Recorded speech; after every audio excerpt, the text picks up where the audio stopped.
keep on fighting and we never look back. Here we go, go, go, let us heal and grow. You won't be alone, we're unstoppable. Don't be afraid to show what we're going for. This is what we know. Here we come back to life, we're still breathing. Standing up, everybody's gonna see it. Oh, all you need to know is that we're holding on. Even if we fall, we will rise up and we follow the path that we believe in. No, we're not gonna stop until we reach it. Oh, all you need to know is that we're holding on. We rise up from the dust and claim our throne.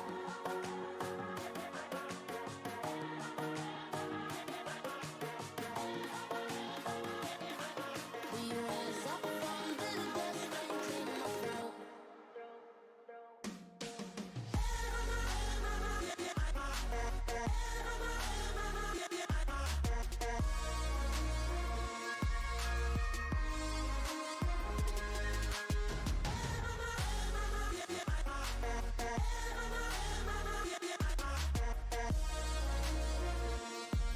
We rise up from the dust and claim our throne.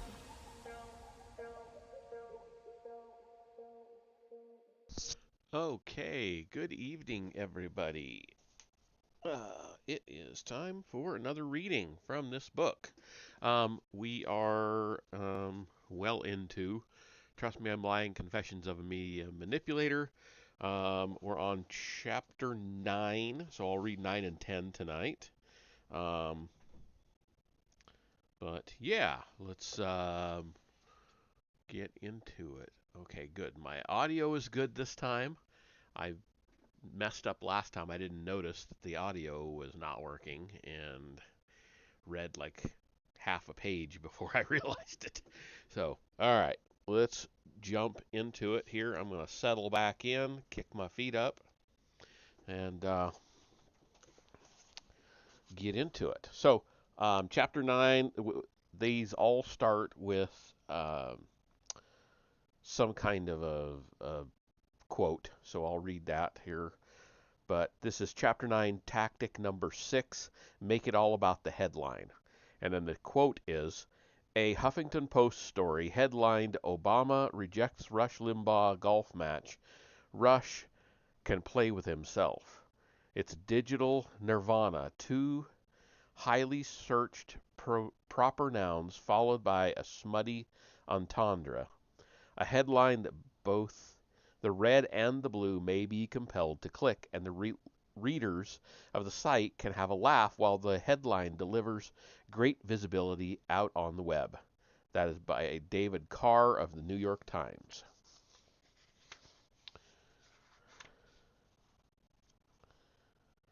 Okay. For media that lives and dies by clicks, the one-off problem, it all comes down to the headline. It's what catches the attention of the public, yelled by a newsboy or seen on a search engine. In a one-off world, there's nothing more important than the pitch to prospective buyers, and they need many exciting new pitches every day, each louder and more compelling than the last, even if reality is not so interesting. That's where I come in. I make up the news. Blogs make up the headline. Although it seems easy, headline writing is an incredibly difficult task. The editor has to reduce an entire story down to just a few units of text, turning a few hundred or thousand word piece into just a few words, period. In the process, it must express the article's central ideas in an exciting way. According to Gabriel Snyder, the former managing editor of Gawker Media and later an editor at the traffic powerhouse TheAtlantic.com, blog headlines are, quote, naked little creatures that have to go out into the world to stand and fight on their own, end quote. Readers and revenue depend on the headline's ability to win this fight. In the days of the yellow press, the front pages of the world in italics, so I'm assuming that's part of a title. I don't remember which one he's referring to. The World and the Journal, again, italics, head to head every day, driving each other to greater and greater extremes. As a publisher, William Randolph Hearst obsessed over his headlines, tweaking their wording, writing and rewriting them, writing his editors until they were perfect. Each one, he thought, could steal another 100 readers away from another paper. It worked. As a young man, Upton Sinclair remembered hearing the newsboy shout, "Extra!" and seeing the headline, "War Declared," splashed across the front page of Hearst's New York Evening Journal. He parted with his hard-earned pennies and read eagerly, only to find rather a big difference between what he'd thought and what he'd bought. It was actually "War may be declared soon." They won, he lost. That same hustle happens online every day. Each blog is competing not just to be the leader on a particular story, but against all the other topics a reader could potentially commit to reading about, and also against checking email, chatting with friends, and watching videos or even pornography. So here we are on our fancy MacBooks and wireless internet, stuck again with the same bogus headlines we had in the 19th century. From today, and he has a bunch of headlines here that I'll just read off. So there are like 6 or 7 of them here. Here we go. Naked Lady Gaga talks drugs and celibacy. Hugh Hefner, I am not a sex slave rapist in a palace of poop. The top 9 videos of babies farting and or laughing with kittens. How Justin Bieber caught a contagious syphilis rumor. Watch. Heartbroken Diddy offers to expose himself to Chelsea Handler. Little girl slaps mom with piece of pizza, saves life. Penguin shits on Senate floor. Okay. Now compare those to some of these classic headlines from 1898 to 1903. War will be declared in 15 minutes. An orgy of gray-haired men, callow youths, gamblers, roughs, and painted women, general drunkenness, fights at intervals. It was Vice's carnival. Couldn't sell his ear, old man shoots himself. Owl frightens woman to death in hospital. Bulldog tries to kill young girl he hates. Cat gave tenants nightly creeps. That's all of the headlines. As magician, Ricky Jay once put it, quote, people respond to and are deceived by the same things they were 100 years ago, end quote. Only today the headlines are being yelled not on busy street corners, but on noisy news aggregators and social networks. Just like in the past, many online headlines exploit the so-called curiosity gap. If you don't know what this is, this headline from fastcompany.com satirizes it perfectly. Quote, Upworthy's headlines are insufferable. Here's why you click anyway, end quote. I've even done this with many of my own popular articles. Quote, here's the strategy elite athletes follow to perform at the highest level, end quote. Over 500,000 total views. Or, quote, the real reason we need to stop trying to protect everyone's feelings, end quote. Over 1 million views. You have to click to figure out what it means, and you can't unclick once you have. In a subscription model, the headline of any one article competes only with other articles included in the publication. The articles on the front page compete with those on the inside pages, and perhaps with the notion of putting down the paper entirely, but they do not, for the most part, compete head-to-head with the front pages of other newspapers. The subscription takes care of that. You already made your choice. As a result, the job of the headline writer for media consumed by a subscription is relatively easy. The reader has already paid for the publication, so they'll probably read the content in front of them. The predicament of an online publisher today is that it has no such buffer. Its creative solution as it was 100 years ago is exaggeration and lies and bogus tags like exclusive, extra, unprecedented, and photos in the requisite capital letters. They overstate their stories, latching on to the most compelling angles and parading themselves in front of the public like a prostitute. They are more than willing for PR people and marketers to be their partners in crime. Hold on just one second.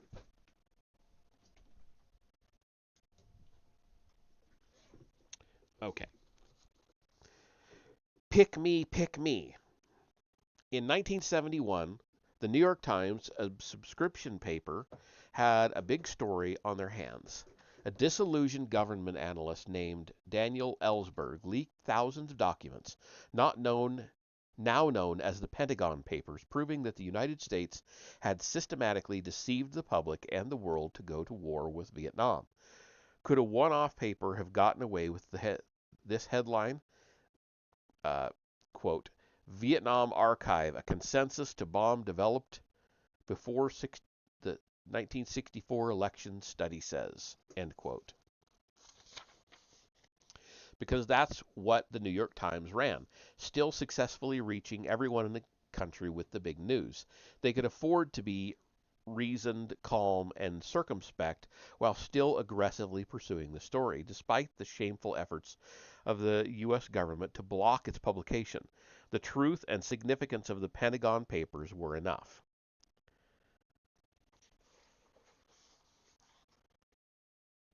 Compare this to a headline I conned Jezebel into writing for a non-event. Quote, exclusive American apparel's rejected Halloween costume ideas. American appalling, end quote. It did nearly 100,000 page views. Not only was the headline overstated, but as I said before, the leak was fake. I just had one of my employees send over some extra photos that couldn't be used for legal reasons. Again, as a writer who sees my own articles dressed up with fancy headlines online, I'm often amused by the absurdity. Take a piece with exclusive interview as the tag. Does that mean that I am the only person to ever interview that person, or that this site is the only place that has my interview with that person? There's really no way to know unless you click.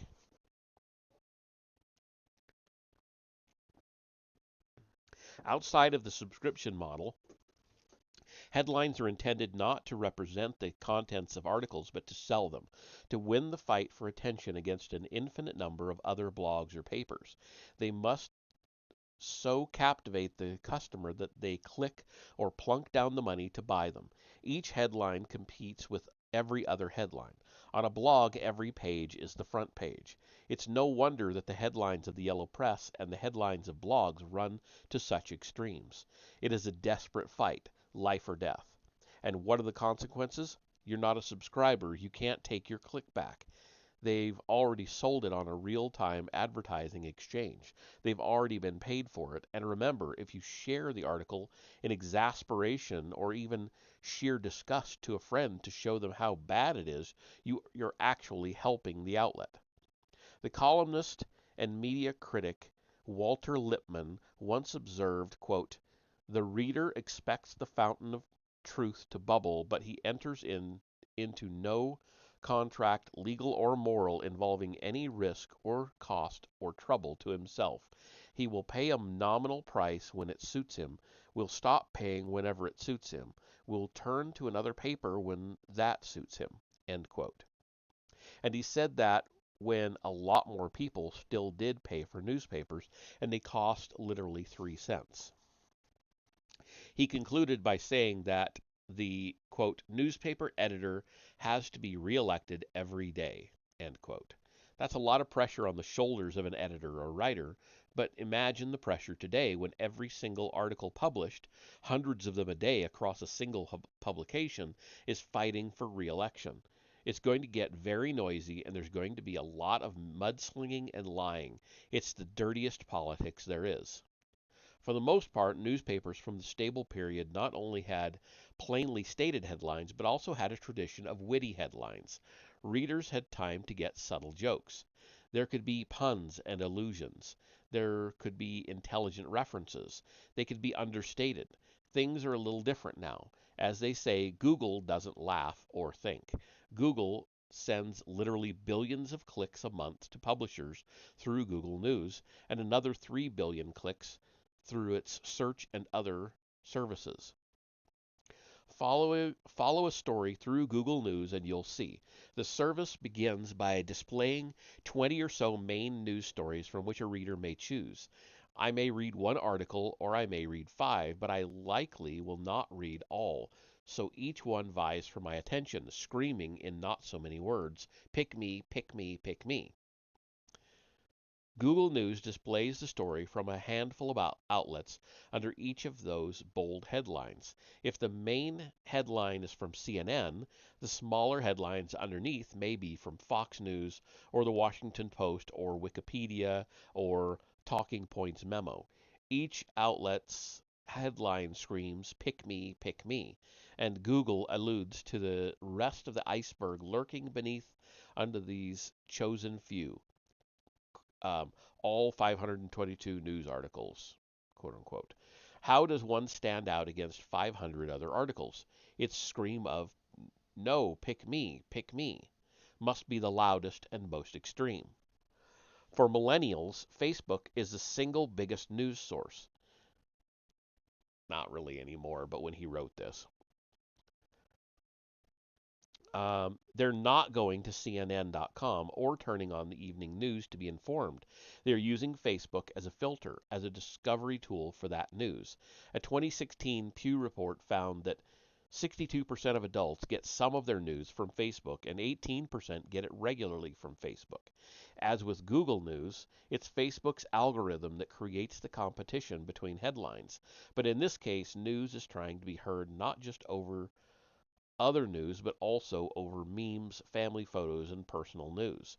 So it's pick me, ignore your sister's new baby, pick me.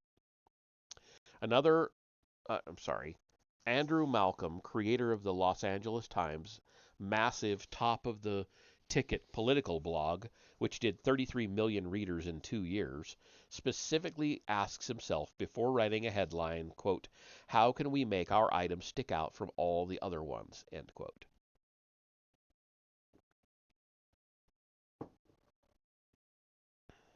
And from this bold approach to editorial ethics comes proud election cycle headlines such as, quote, Hillary Clinton shot a duck once, end quote, and McCain comes out against deadly nuclear weapons, Obama does too. I'm not cherry picking, that's what he chose to brag about in a book of advice to aspiring bloggers. Quote, we do ironic headlines, smart headlines, and work hard to make very serious stories as interesting as we can, end quote. Ariana Huffington told the New York Times. We pride ourselves on bringing in our community on which headlines work best. They do their headlines in a massive 32-point font. By best, Huffington does not mean the one that represents the story better. The question is not, was this headline accurate, but was it clicked more than the others? The headliners must work for the publisher, not the reader.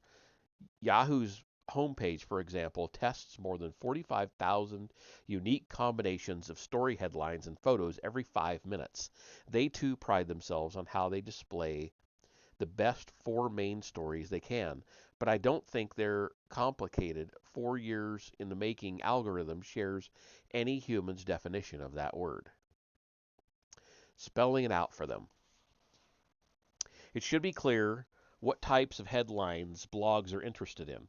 It's not pretty, but if that's what they want, give it to them. You don't really have a choice. They aren't going to write about you, your clients, or your story unless it can be turned into a headline that will drive traffic. You figured out the best way to do this when you were 12 years old and wanted something from your parents. Come up with the idea and let them think they were the ones who came up with it. Basically, write the headline or hint at the options in your email or press release or whatever you give to the blogger and let them steal it. That's what publicists are thinking when they pitch, is there a great headline here? Because if the story is, person you've never heard of does something not that interesting, no site is going to bite. Instead, the click-friendly, share-provoking headline has to be so obvious and enticing that there is no way they can pass it up. Hell, make them tone it down. They'll be so happy to have the headline that they won't bother to check whether it's true or not. Their job is to think about the headline above all else. The medium and their bosses force them to. So that's where you make the sale. Only the reader gets stuck with the buyer's remorse. And that is the end of that chapter, chapter 9. So we'll jump right on into chapter 10, which is tactic number 7, kill 'em with page view kindness. And our quote is, a status update that is met with no likes or a clever tweet that isn't retweeted becomes the equivalent of a joke met with silence. It must be rethought and rewritten, and so we don't show our true selves online, but a mask designed to conform to the opinions of those around us. That's by Neil Strauss, Wall Street Journal. I don't know where I got William out of that.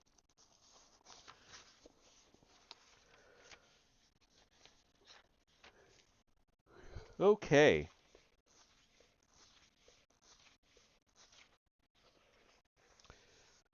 The breakthrough for blogging as a business was the ability to track what gets read and what doesn't.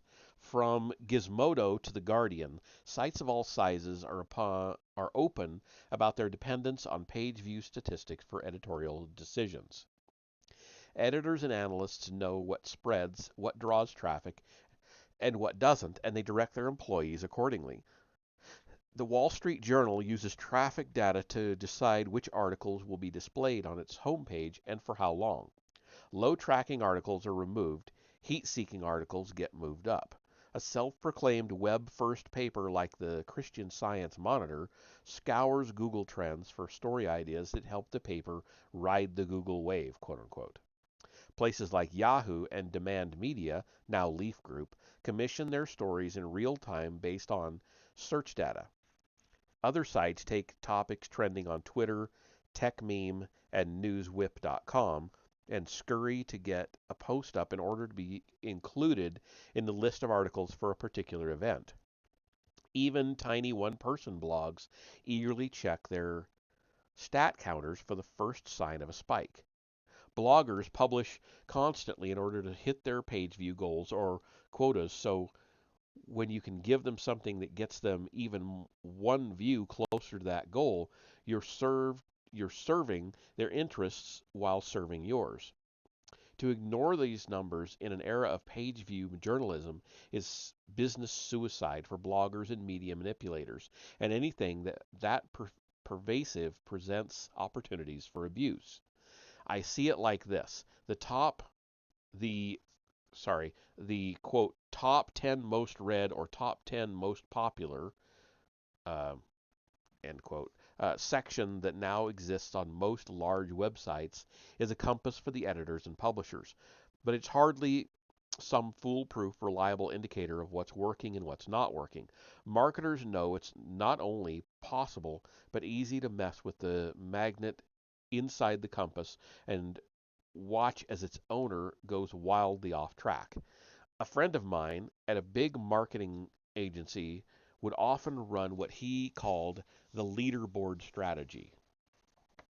If someone wrote about one of his clients, the agency would direct lots of traffic to that article until it was the most read piece of the day on the site and featured on the leaderboard, and once there, would get additional organic traffic. This almost always generated more coverage on that site and on other sites. Bloggers had proof that writing about his client generated traffic, and the client wrote it off as a big victory for their ego and for their business. No one ever thought to check the source of it all. It hit me just how badly publishers are willing to grovel for a page view handout when I placed an excerpt of a client's book on a well-known website. The day it ran, the site's editor sent me an email. Quote, "Hey, we hate to ask, but could you guys be sure to tweet and share the article for us?" End quote. Dear God, I realized my client has more readers than they than they do. What? Okay. The website needed us to attract an audience for them. Oh, the writer, the client had more readers than the website. Okay, I get that. They wanted the subject of the piece to send his readers over to them rather than the other way around. As economists love to say, incentives matter. What makes the most popular or most emailed leaderboard on Salon.com or the New York Times is a clear directive that tells writers what kinds of stories to head toward. If you have a large and loyal following, that's a really attractive outlet to a potential reporter, and it can be dangled accordingly. Write something I like and I'll share it with my audience. The disturbing science. Yellow papers had their own circulation dragons. Instead of celebrity slideshows, these papers had staples like hating black people, preposterous Wall Street conspiracies, and gruesome rape and murder stories. But while in the past decisions were guided by an editor's intuitive sense of what would pander to their audience, today it is a science.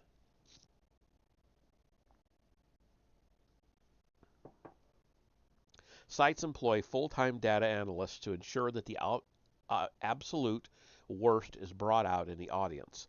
Gawker Media was one of the first publishers to display its stats on a big screen in the middle of its newsroom. The public even used to be able to look at a version of it at gawker.com/stats. Millions of visitors and millions of dollars are to be had from content and traffic analysis. It just happens that these statistics become the handles by which manipulators can pick up and hijack the news. It's too transparent and simple for that not to be the case. For some blog empires, the content creation process is how a page view centric checklist is now a page view centric checklist that asks writers to think of everything except, quote, is what I am making any good, end quote. AOL is one of these organizations, as it emphatically and embarrassingly outlined in a memo titled The AOL Way. If writers and editors want to post something on the AOL platform, they must ask themselves, quote, how many page views will this content generate? Is this story SEO winning or in-demand terms? For in-demand terms. How can we modify it to include more terms? Can we bring it in contributors with their own followers? What CPM will this content earn? How much will this content cost to produce? How long will it take to produce? End quote. And other such stupid questions. Even the famed New Yorker writer Susan Orlean has admitted her gravitational pull toward the stories on the most popular lists. As a reader and as a writer, quote, why I wonder should the popularity of a news story matter to me, end quote. She writes, and then we have another long quote. Does it mean it's a good story or just a seductive one?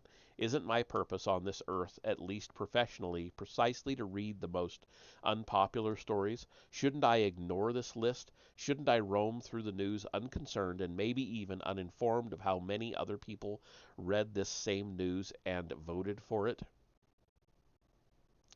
End quote. But in the end, these guilty pangs cannot win out. Amid the clutter and chaos of a busy site, the lists pop. The headlines scream out to be clicked. These articles seem more interesting than anything else. Plus, hey, they appear to be vetted by the rest of the world. That can occasionally be a good thing, as Orlean points out. But is it worth it?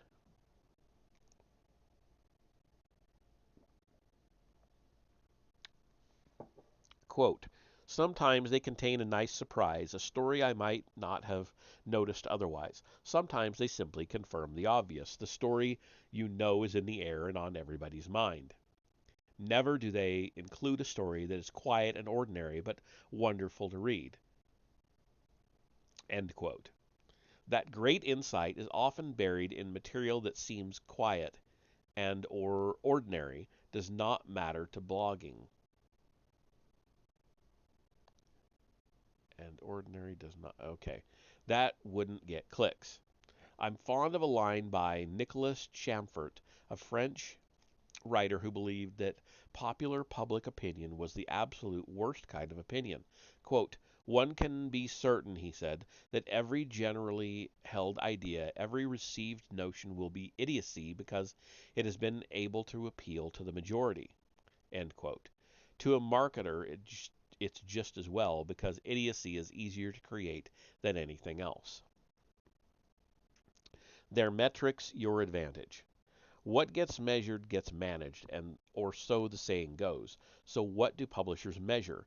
Out of everything that can possibly be measured, blogs have picked a handful of the most straightforward and cost-effective metrics to rely on. Wonderfulness is not one of them. They choose to measure only what can be clearly communicated to their writers as goals.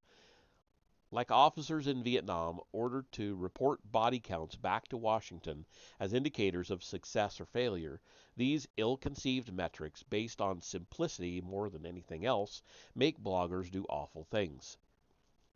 To understand bloggers, rephrase this saying as simplistic measurements matter. Like, did a shitload of people see it? Must be good. Was there a raging comments section going? Awesome.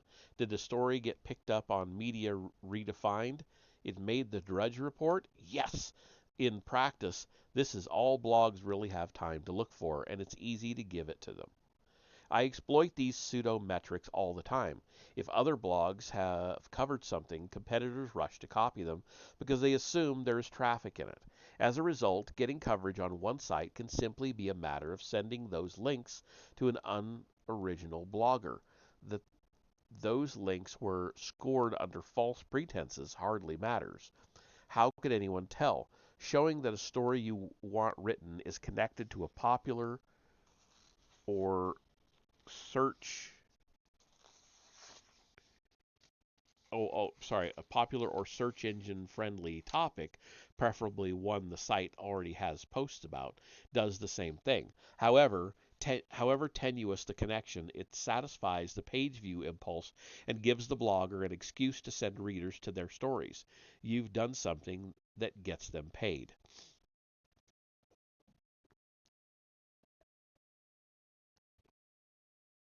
Remember, some bloggers have to churn out as many as a dozen posts a day. That's not because 12 is some lucky number, but because they need to meet serious page view goals for the site. Not every story is intended to be a home run. A collection of singles, doubles, and triples adds up too.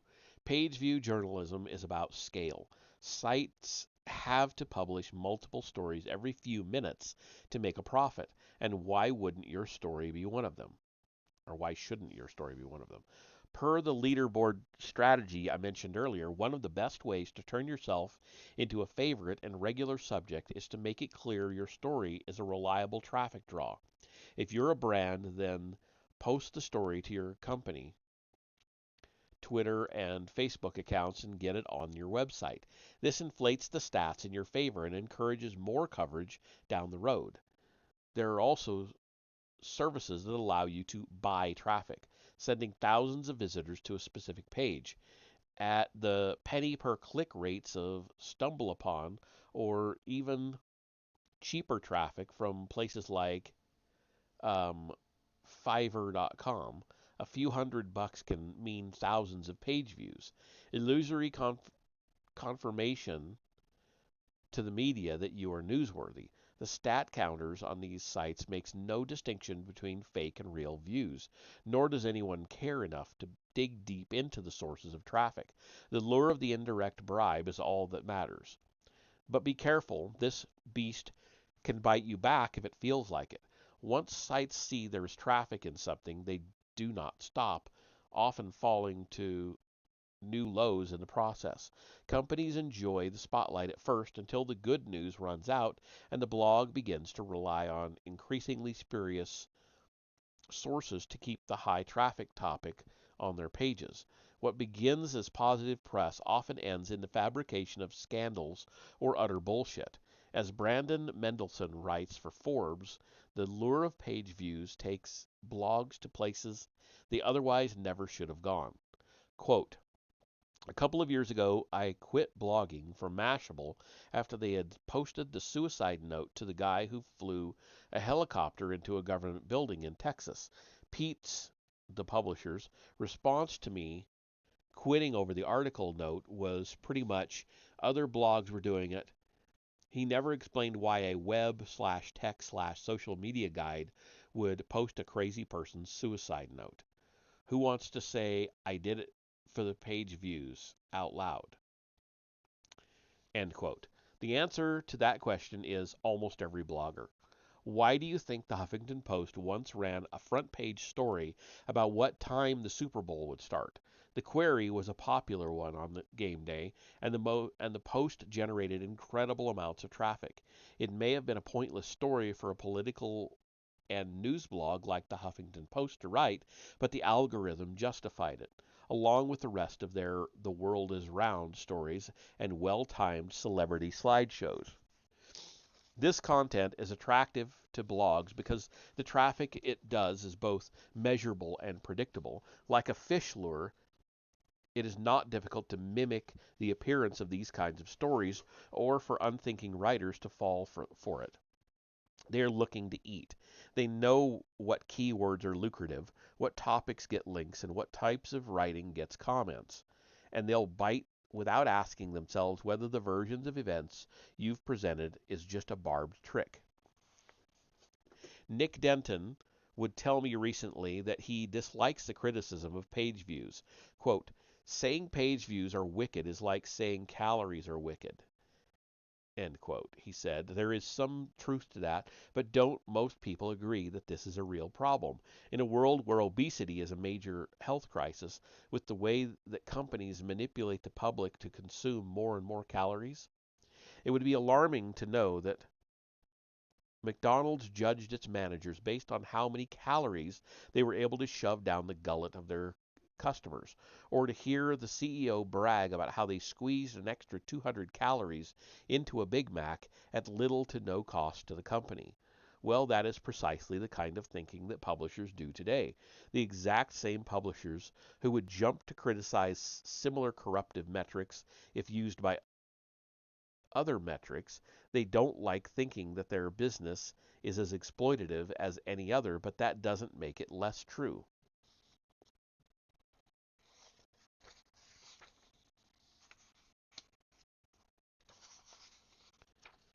Okay, how are we doing here?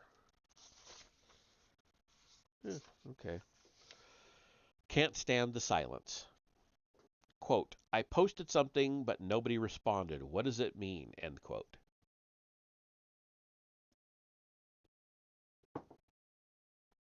It's a question you've probably asked yourself after nobody liked the Facebook status with your big news, or no friends commented on your new Instagram photo. Maybe you thought that tweet you wrote was hilarious, and you're not sure why it wasn't retweeted, not even once. This innocent little question is just about hurt feelings for you, but for page view hungry publishers, it's what keeps them up at night. Early Usenet users called this Warnock's dilemma after its originator, Brian Warnock. The dilemma began with mailing lists, but now applies to message boards. Why is no one responding to the thread? Blogs. Why hasn't anyone commented? And websites. Why isn't this generating any chatter? The answer to any of these questions could just as easily be satisfaction as apathy, and publishers want to know which it is. This dilemma was actually predicted by Orson Scott Card in the 1985 book Ender's Game. Peter Wiggin creates the online drama of a demagogue named Locke and begins to test the waters by posting deliberately inflammatory comments. Why write this way? His sister asks.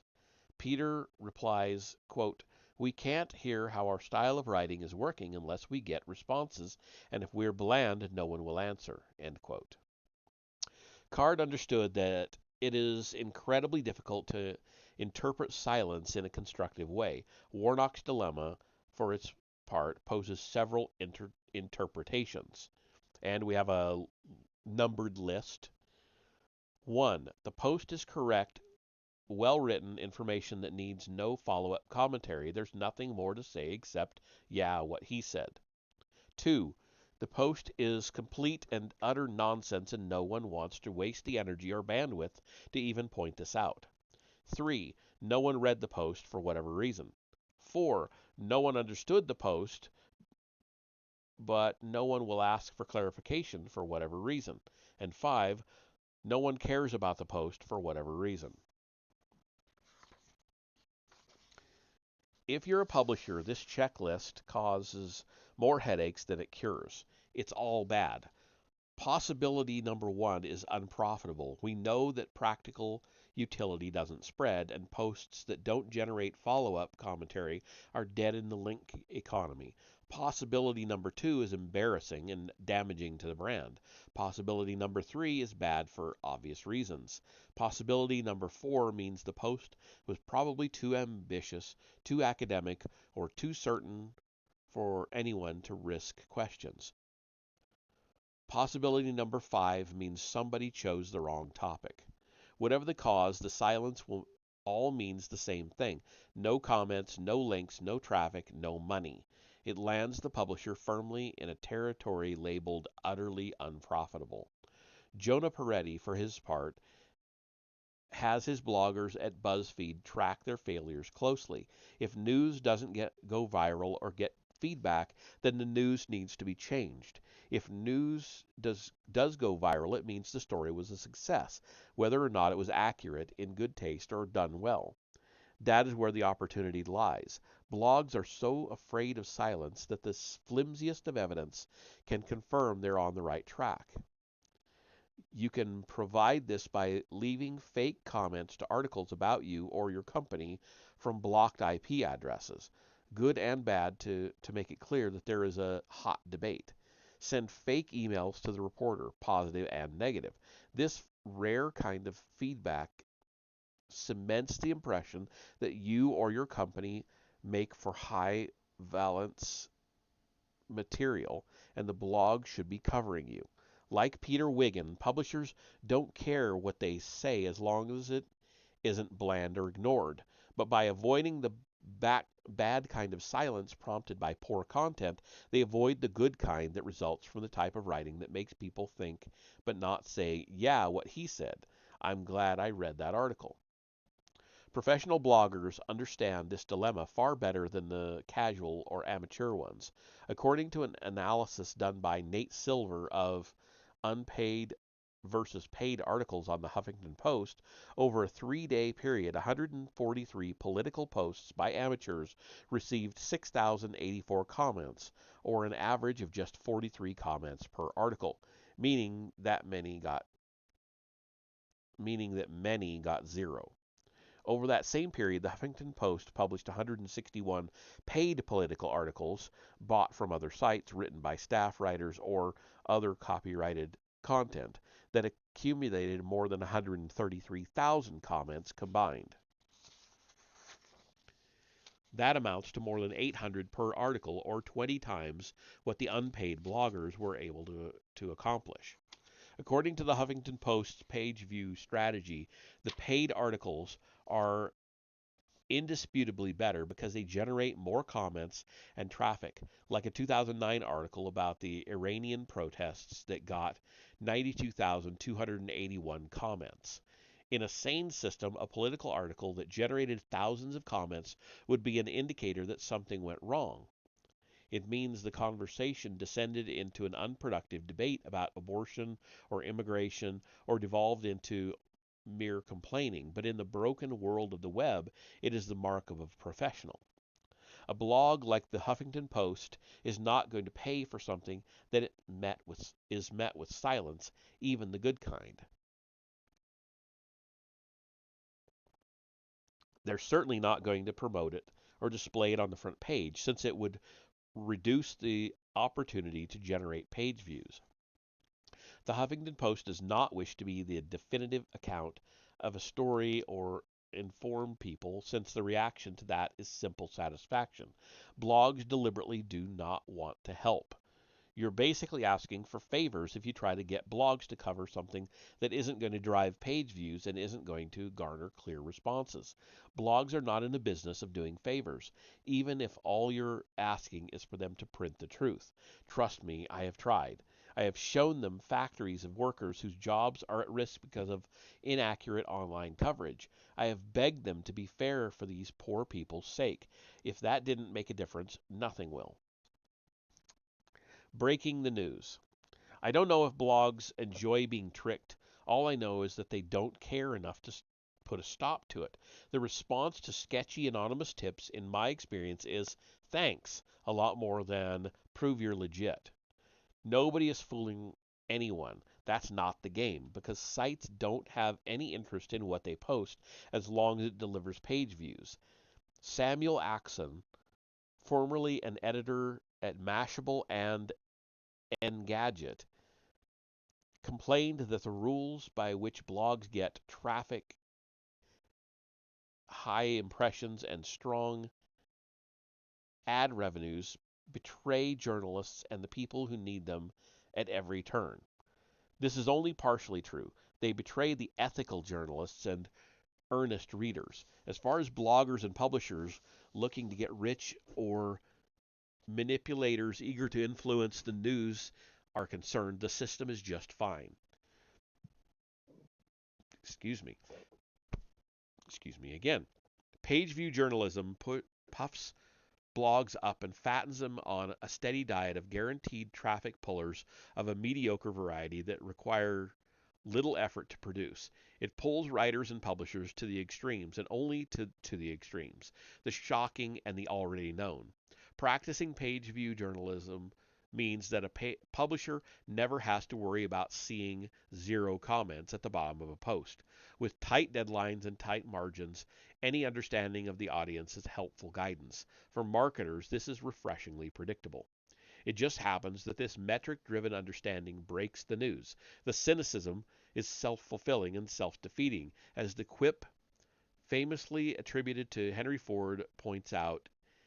If he'd listened to what his customers said they wanted, all we'd quote, oh, sorry. Okay. If he'd listened to what his customers said they wanted, all, quote, we'd have ended up with was a faster horse, end quote. Page view journalism treats people by what they appear to want, from data that is unrepresentative, to say the least, and gives them this and only this until they have forgotten that there could be anything else. It takes the audience at their worst and makes them worse. And then, when criticized, publishers throw up their hands as if to say, quote, we wish people liked better stuff too, end quote, as if they had nothing to do with it. Well, they do.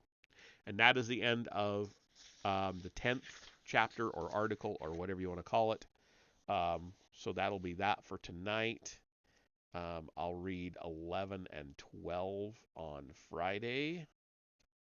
And then that actually ends book 1. And that gets us into book 2, The Monster Attacks. What blogs mean. So that's perfect. Let's see. Who's around that we want to raid? If anybody. Well,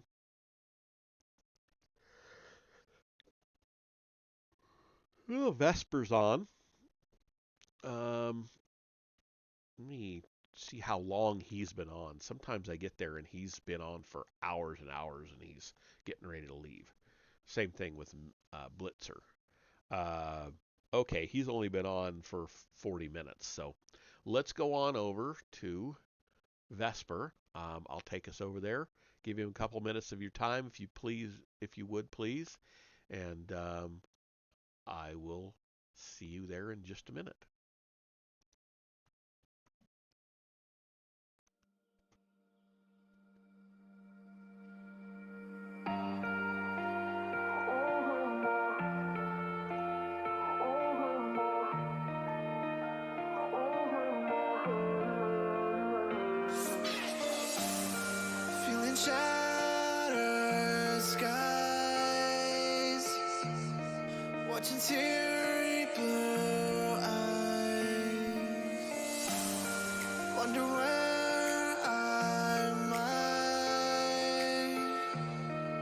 some peace of mind. Not much luck I've had, but more sophisticated into love relations. Assembling my own heart, 'cause my mind's a million places. I'm giving up. So it's in my head. Just tell me it's not happening. Tell me it's not happening. Surrender myself. I feel the world collapsing, but it's holding my.